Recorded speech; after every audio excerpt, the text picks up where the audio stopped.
Hi everyone, I got an EVGA for the Win Plus GTX 660 Ti. I'm going to go ahead and do an unboxing for it. Some things to take note of this card are NVIDIA GPU boost technology. It supports 4 concurrent displays, has NVIDIA PhysX, NVIDIA 3D Vision, TXAA, and FXAA. SLI ready, it has NVIDIA CUDA technology, a max refresh rate of 240 Hz. Max digital resolution of 2560 by 1600, and the peak memory bandwidth 144.19 gigs a second, and 150 watt power draw. Let's go ahead and open this baby up. Oh, I gotta be careful. God damn it. Alright, hold on, let me get a knife.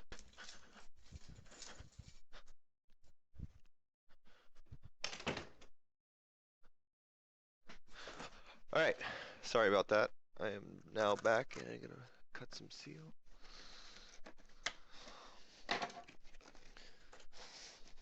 There's a styrofoam, pretty standard, and there you go. What else is in here?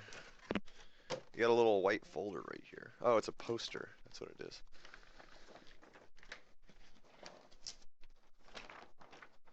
Oh, it's actually the. Let me see if I can get this on camera. Yeah, it's a nice little poster. I'll consider hanging it up. Let's see, other things you got are stickers right here. Sorry, my phone's going off. Enthusiast belt right here. Wrench with some flame.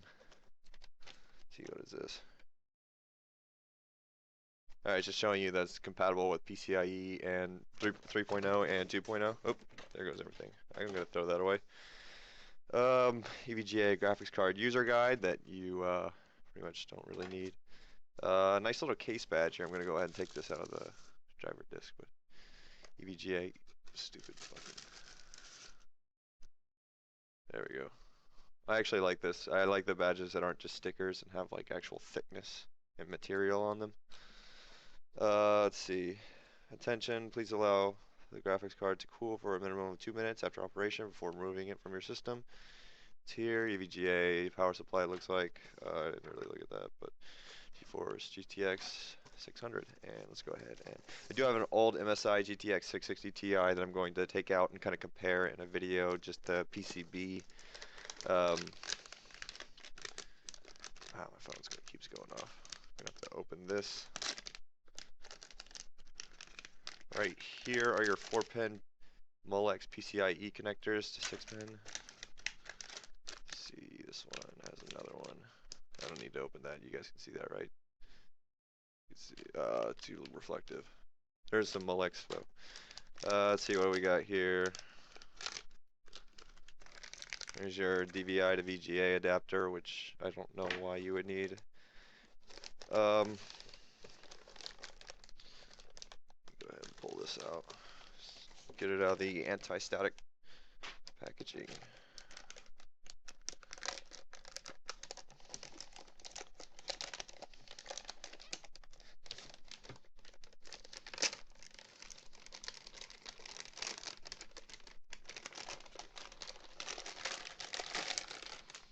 Alright, this is the one, this is a 3 gig model. It has it's a for the Win Plus. It's a, I believe the highest clock speed GTX 660 Ti. It's out right now.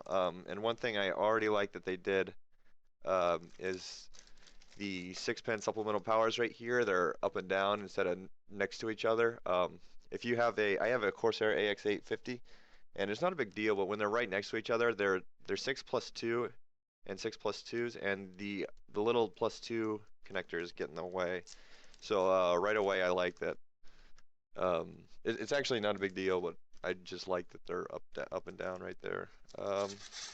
Heatsink features the reference design with the blower. PCB is actually very, very big. Looks, I'm gonna have to, this is gonna be close to the MSI version, but sorry about that. Burp. 2 DVI outputs right here. Gonna have to take these shields off right here, and then HDMI. As soon as I can get this off, there we go. And display port. DVIs, HDMI, DisplayPort. And I'll be right back and I'll kind of go into more detail with you guys really quick. Alright, I apologize for having to use my cell phone, but I have no other way of recording this other than using my cell phone because I just had to take this out of my computer. But anyway, this is the MSI GeForce GTX 660 Ti. This is the 2 gig model power edition, and this is the EVGA GeForce GTX 660 Ti. Ooh, and this is the 3 gig for the win plus model, and IOs are about the same. IOs are exactly the same actually. The only difference is a heatsink and the EVGA one featuring the backplate. I gotta go ahead and flip this over and cover up the serial number. This is the backplate right here. If you're a big fan of backplates, this card would be for you because this just has open PCB. See, I actually think this might look a little bit better to me just because this is black and stealth, and in there through the window it's just gonna appear like all black and just stealth looking. And if they put some LED lights or something like to add a little bit of flair,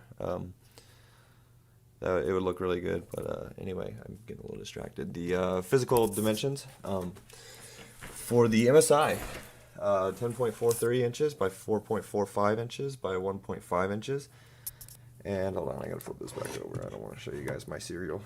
For the EVGA, I could not find a height dimension on Newegg, so I just measured it myself. I got 1.55, and the length 9.5 by 4.38. So again, 9.5 by 4.38 by 1.55 inches. Sorry, this is a little shaky. But yeah, I'm very interested in seeing how the temps run under system load, just because Twin Frozr 4 has been very, very good to me. It idles around late 20s, and under load, max I've seen it get to is 58, and that was today. And excuse me. Normally it hovers around like mid 50s when you're gaming on Battlefield 3 on Ultra. And yeah, thanks a lot. I'm going to go ahead and shut this down. And this is kind of how the the 660 Ti looks from EVGA inside of a case. You can see the little lime green GeForce GTX logo right across the side. All right, I'm gonna go ahead and boot this up. All right, this is the graph I was talking about. The EVGA GTX 660 Ti came ahead of all the MSI cards. The MSI actually does have a 3 gig model, and it is a powered edition overclocked, but the overclock isn't as high as the EVGA. Anyway, CUDA cores all exactly the same. Core clock. The core clock on the EVGA version was the best, the highest clocked. 3D Mark score also was the best. If you don't know what 3D Mark is, it's just a video benchmarking application. It kind of stress tests your video card and PhysX and a lot of other stuff. Effective memory clock, identical. Boost clock, 1124. That is another win for the EVGA for the Win Plus. RAM DAC, 400 megahertz. Temperatures for the temperatures for the Battlefield 3. EVGA ran the hottest, and that I'm assuming that's because it has the highest clock.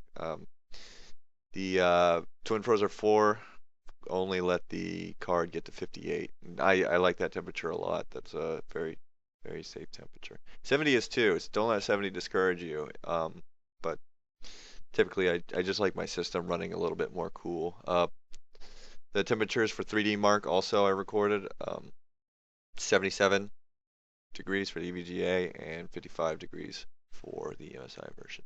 I threw that extra 660 Ti Power Edition 3 gig model for the MSI just to give it more to compare with, because EVGA it does have a 3 gig video RAM, so you might kind of wonder why I compare to the 2 gig model, but the 2 gig model was my former one. Yeah, it's not really fair to just put it up against a card with less RAM. There's a little graphic representation for the data, and thanks a lot for tuning in. See you guys later.